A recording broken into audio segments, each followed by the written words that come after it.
Banakag. Good morning. Asal. Kami na po ang maghago-hago.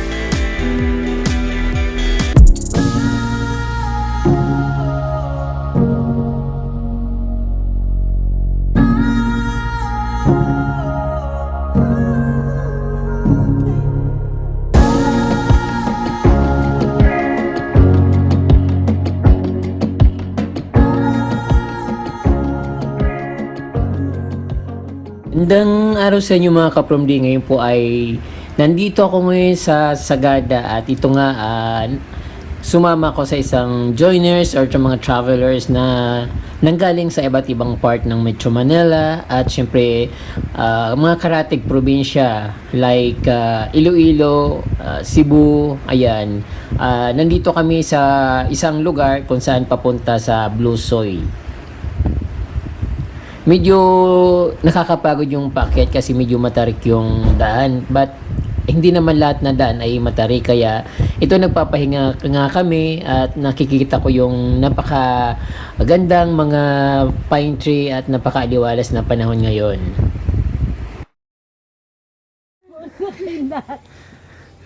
Hi ate, how are you? Hingal kabayo po.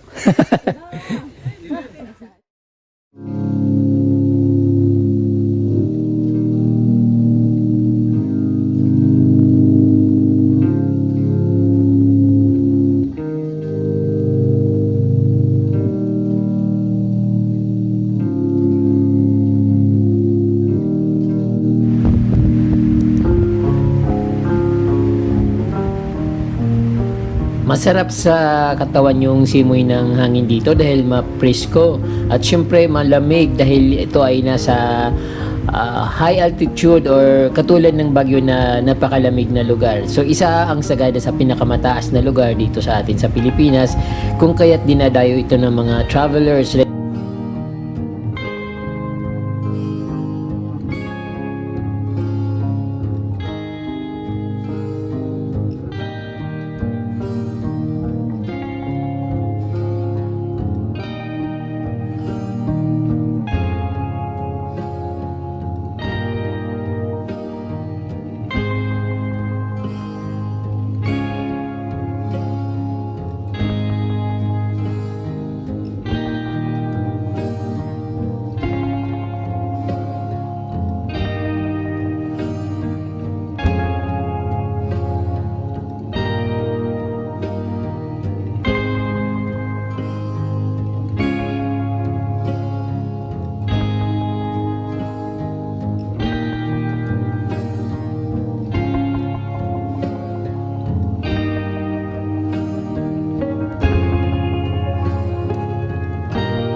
Saan manignig? Yung sa falls?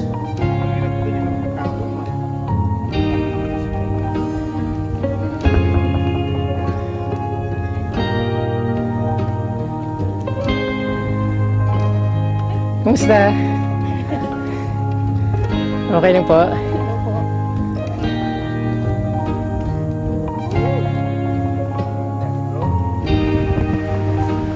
Medyo matarik yung daan kaya medyo tumitigil kami dito sa bandang ito dahil talaga naman nakakapagod kapag lalo kapag marami kayo, may nararamdaman ka sumusunod sa'yo, talagang hindi ka mapakali sa pag-aakyat katulad ng daan na ito.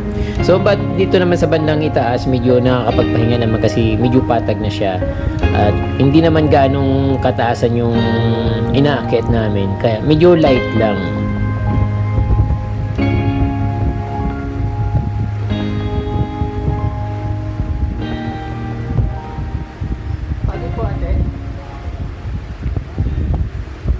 Pagod po ate. Grabe. Dito sa bandang taas nakikita ko yung ibang bundok na nababalot ng mga fog na hindi naman masyadong kakapalan dahil medyo umulan nga at nawala yung mga fog na nakapaligid sa mga o nakabalot sa mga bulubundukin dito sa Sagada. Sa totoo dapat madaling araw nasa field kami, papunta dapat kami ng Marlboro Land, yung pinapanuoran ng mga Sea of Cloud. Kaya lang mga alas 3 ng gabi o madaling araw ay umulan. At that time na alis na sana kami papuntang Marlboro Land. Kaya ito hindi kami natuloy at dito na lang kami pumunta sa Blue Soil.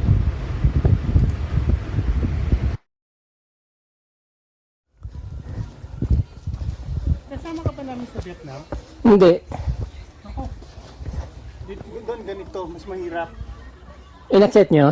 Parang ganito, nakakainis doon. Hindi malamig? Hindi, ay sa pagbaba mo, pipilitin kang bumili ng kung ano-ano. Kainis.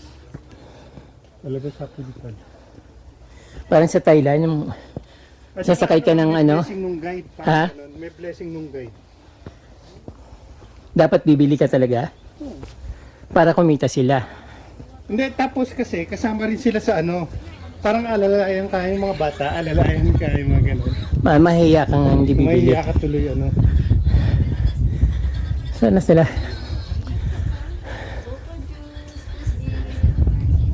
Ayun, nandito na kami sa medyo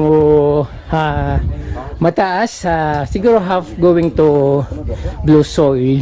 Hello, sister. Okay, ano na rin yung pwesto namin po, sir? So ay maraming mga ano dito. Hello. Hello, sister.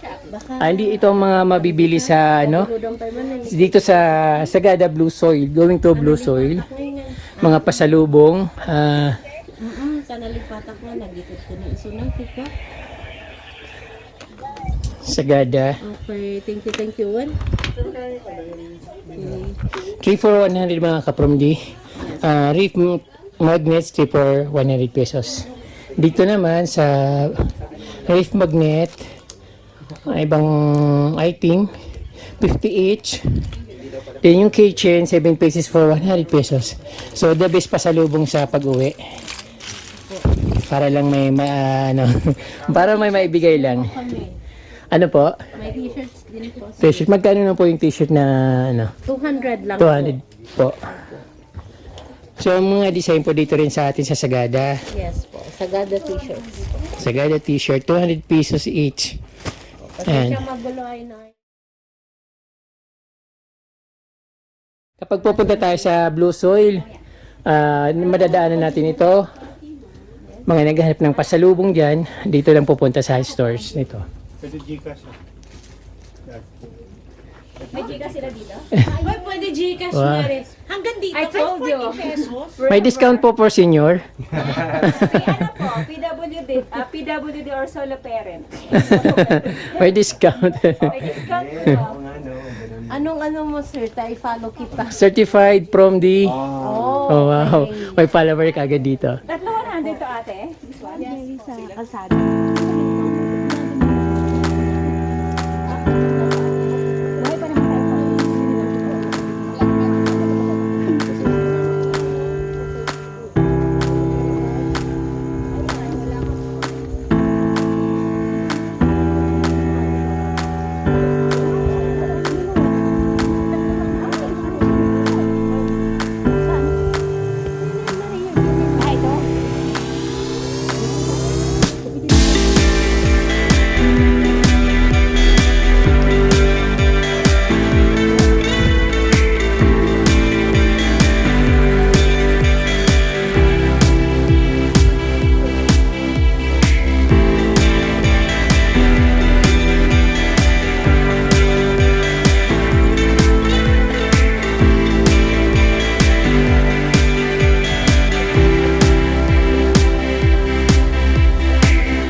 sa langit, hindi sa pagpito ng Bisaya gyapon. Okay, punta nyo. Saan nyo? Doon nyo malalaman. Feeling adventure ang mga Bisaya. Oo. Sige, akyat! Okay. Oh, huwag din kasi madulas dyan. Good morning. Good morning. Nakatabo ang mga Bisaya. Bisaya. Choy, reglabi na Choy. Baba rin sa pagbuhat. Ay, pero pasagdi. Magkasampakan kang adit, ano? Kita mo din siya, Mako. Ha? Kita mo siya. Kita siya? Oo. Nahala, pasagdi.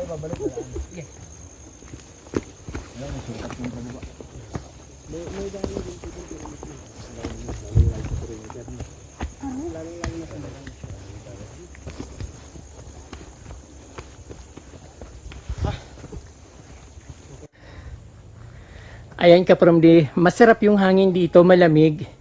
Kaya lang pag hindi ka sanay umakyat sa bundok, nakakapagod talaga. Katulad nito talagang matarik yung daan. Pero hindi naman kami naglalakad ng mabilis, yung tama lang. Kaya pagod pa rin.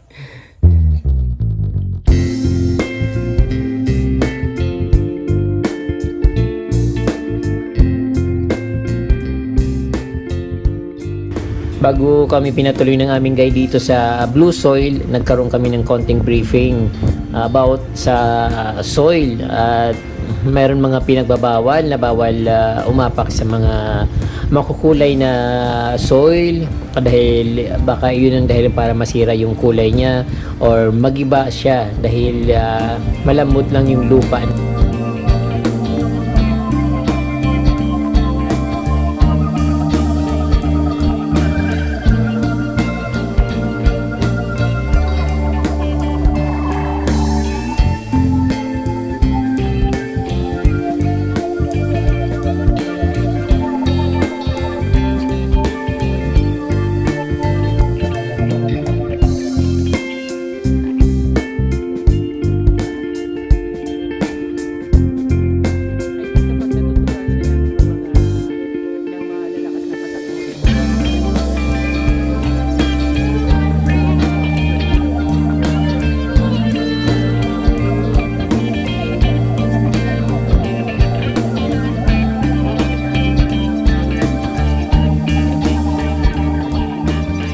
So ayun, nandito na kami sa Blue Soil at dapat sundin namin yung guidelines na sinabi ng aming tour guide na bawal apakan yung mga makukulay na soil katulad ng nakikita nyo na yan. So dapat talagang susundin natin yun dahil isa ito sa ipinagmamalaki ng Sagada at syempre ng Pilipinas.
napansin ko kaprom di na parang hindi siya soil, parang patay na bato yung ano dito, yung tinatawag na blue soil, but ano siya, malambot na kasing lambot din ng lupa. So parang may duda ako na parang sulfur siya, pero wala naman siyang amoy. At yun nga, parang nakapagtataka at bakit palagi siyang na parang durog siya na lupa na pag nababasa ay na parang nagmi-milk. Pero yung amoy niya, walang singaw, na wala akong naamoy na kung ano mang amoy na parang sulfur, but may duda ako na parang sulfur siya.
So, habang naglalakad ako dito sa blue soil, parang gusto kong linisin yung ibabaw para lalong lumaki yung ano niya, yung nakikita na blue. Kasi nakikita ko yung mga sa ibabaw niya, mga damo lang na natutuyo, at kung mas maganda kung linisin para mas gumanda yung makikita.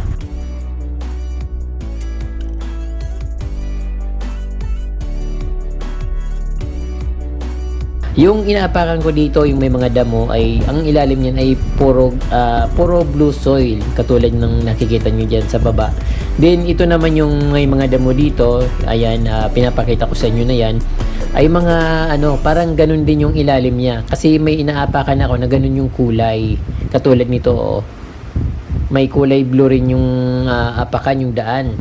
But naisip ko na siguro pag nilinis ito, tanggalin yung ibabaw, sigurado blue soil lahat ang magiging kalalabasan yan. Kasi doon sa medyo bandang malayo, nakikita ko rin na may blue soil din. Parang private property yung sa kabila, kasi mayroon siyang barbed wire.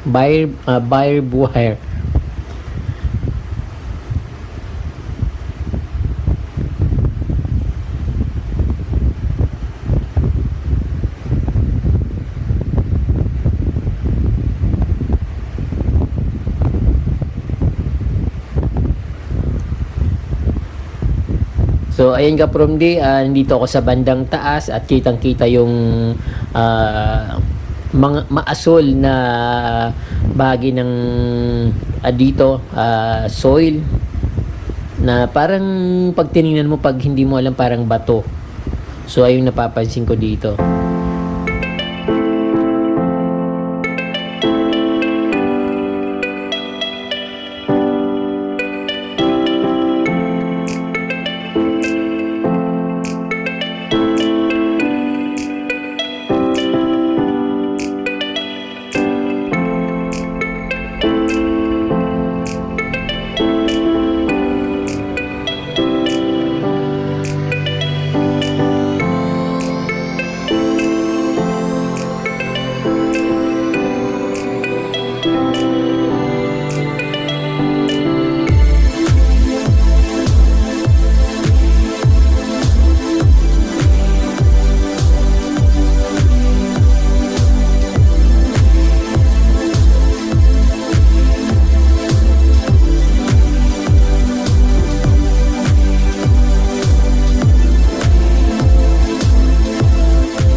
sa mga hindi pa nakasubscribe dyan at sa mga bago lang sa Certified From the channel, huwag niyo pong kalimutan mag-subscribe at pindutin po yung notification bell para every time na meron akong bagong video ay manonotify kayo at mapapanood nyo ang aking mga bagong videos.